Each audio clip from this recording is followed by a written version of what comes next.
Pioneros de la pintura modernista tales como Casimir Malevich, Piet Mondrian y Ad Reinhardt siguieron una misma senda: reducir su arte a los elementos más básicos: geometría, espacio y luz.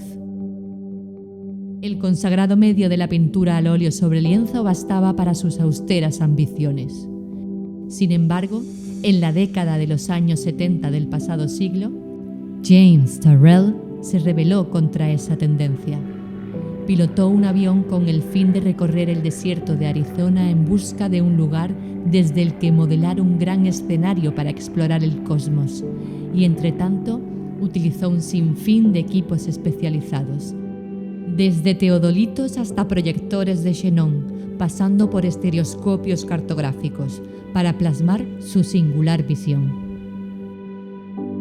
Las primeras obras de proyección, Projection Works, de Turrell, concebidas a finales de la década de 1960, sientan las bases de sus paradójicos movimientos. Juegan con menos y más. Menos en términos de aquello a lo que se renuncia: pintura, lienzo, dibujo, movimiento, sonido y materia. Más en términos de la materialización absoluta del fenómeno más omnipresente, a la par que intangible: la luz. La dialéctica entre el interior, la percepción subjetiva de un espectador o el hilo conductor del encierro, y el exterior, el cielo propiamente dicho o las perspectivas ilusorias de la serie Wedgework, por ejemplo, invoca reversiones similares a las que comenzaron a aflorar en la época romántica.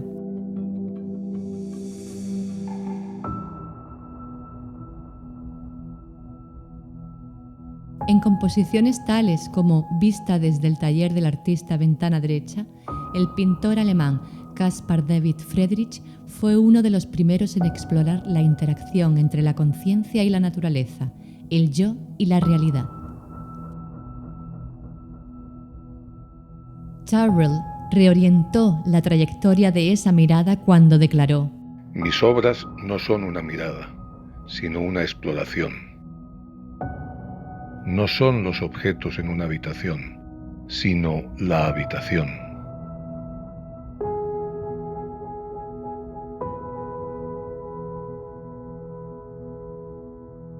La romántica puesta en escena de Friedrich se repetiría a menudo a lo largo del siglo XIX, pero fue a comienzos del XX cuando dio un giro radical. En la asombrosa Porte-Fenêtre à Collioure, Puerta-Ventana en Collioure, de Henri Matisse, el ámbito fuera de la estancia se convierte en un campo de sombra total, definido en sus bordes por las columnas de la ventana, de una pálida luminosidad azul suave. Así pues, se funden interior y exterior. La luminosa arquitectura de Matisse presagia tácitamente la sosegada intensidad de las proyecciones de Turrell.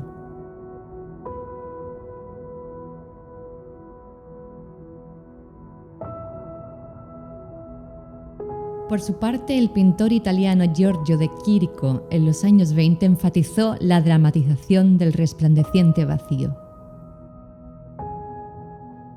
Me interesa la visión que tiene lugar en el interior, en un sueño lúcido. Uno tiene un sentido más agudo del color y de la lucidez que con los ojos abiertos. Me interesa el punto en el que la visión imaginativa y la visión exterior se encuentran. Común a Turrell y de Chirico es la perfecta imposición de lo metafísico sobre lo ordinario.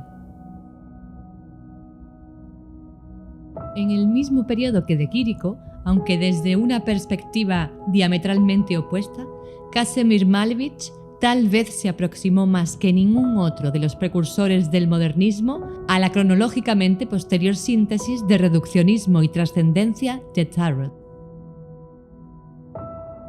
Es especialmente significativo que la evolución del suprematista ruso hacia la etereidad final, encarnada por abstracciones tales como blanco sobre blanco, se haya visto influida por las entonces novedosas maravillas de la aviación. El camino de Malevich hacia lo absoluto fue un arte sobre el vuelo, el ascenso del hombre hacia el éter, ese misterioso medio portador de luz que los ocultistas y muchos de los primeros científicos creían que llenaba todo el espacio vacío. De igual forma, Tyrrell, que se había ganado la vida como cartógrafo aéreo, habla de la influencia transfiguradora de volar en un avión. Los espacios encontrados en vuelo y el trabajo de los Sky Spaces suscitaron el deseo de trabajar con mayores cantidades de espacio y un sentido más curvilíneo del cielo y sus límites. El medio de Tyrrell es la luz. Mi obra no tiene objeto, ni imagen, ni foco. Sin objeto, sin imagen y sin foco, ¿qué miras? Te miras a ti mirando. Lo importante para mí es crear una experiencia de pensamiento sin palabras.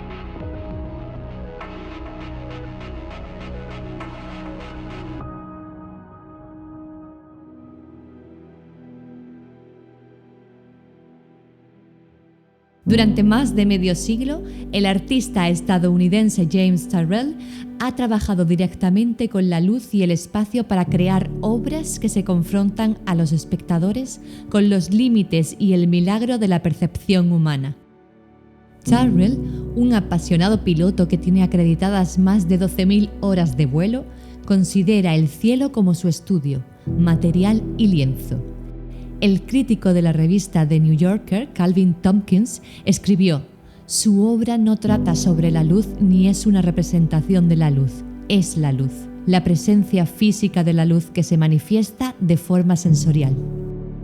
Espoleado por su formación en psicología de la percepción y por su fascinación desde niño con la luz, Tyrrell comenzó a experimentar con el fenómeno luminoso como medio en el sur de California hacia mediados de la década de 1960.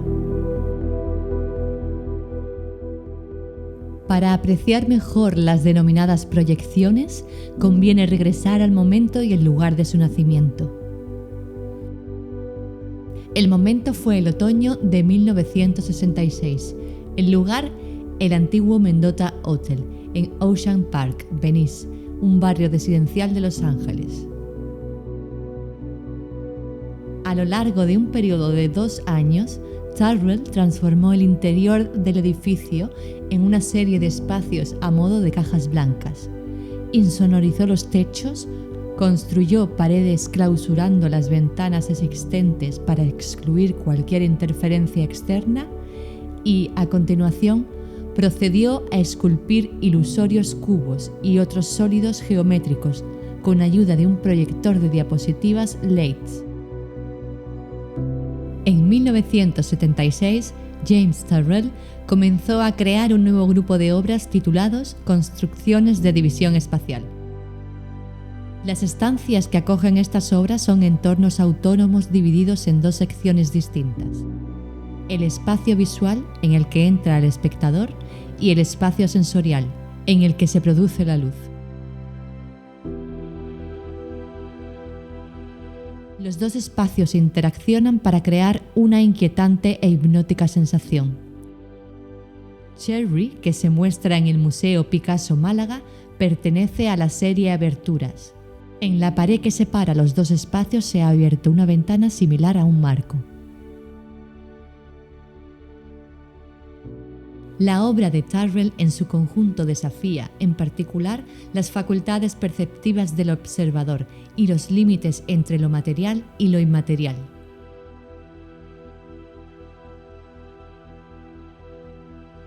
Famoso por sus instalaciones inmersivas que enfrentan a los espectadores con los límites de la percepción y partiendo de una concepción científica de los efectos de la luz y una peculiar visión artística, concibe mudas reflexiones sobre el tiempo y el espacio que resultan tan relevantes hoy en día como lo han sido a lo largo de la historia de la humanidad.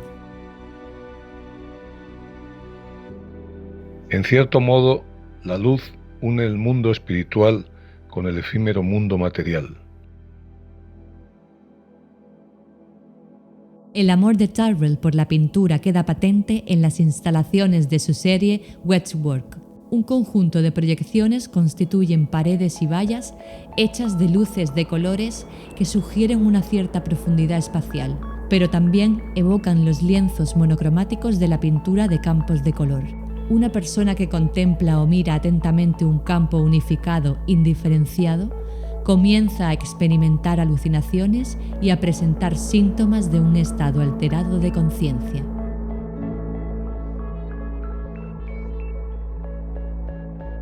El inmersivo trabajo de Tyrrell con la forma en que vemos la luz en diferentes contextos, tanto naturales como creados, le llevó a concebir una obra de arte tan alejada de las distracciones de creación humana y a tanta altura, tan propicia para gozar de ilimitados ángulos de visión del vasto cielo, que fuera capaz de proporcionar una experiencia singular.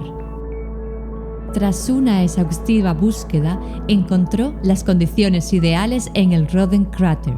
Desde que en 1977 adquiriera el inactivo cono volcánico, Tyrrell ha ido moldeando el Roden Crater hasta convertirlo en un emplazamiento que contiene túneles y grietas que se abren a unos cielos prístinos, captando la luz directamente del Sol en las horas del día y de los planetas y las estrellas por la noche.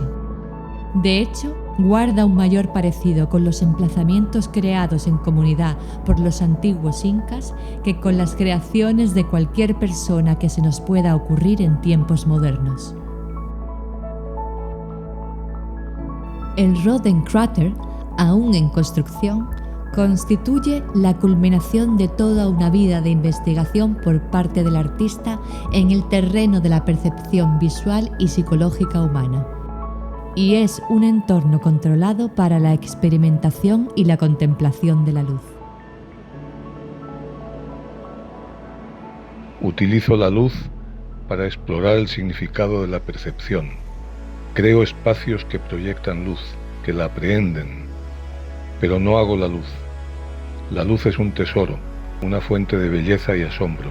La autoría creativa no es relevante, es como una sinfonía. ¿Cómo posees una sinfonía?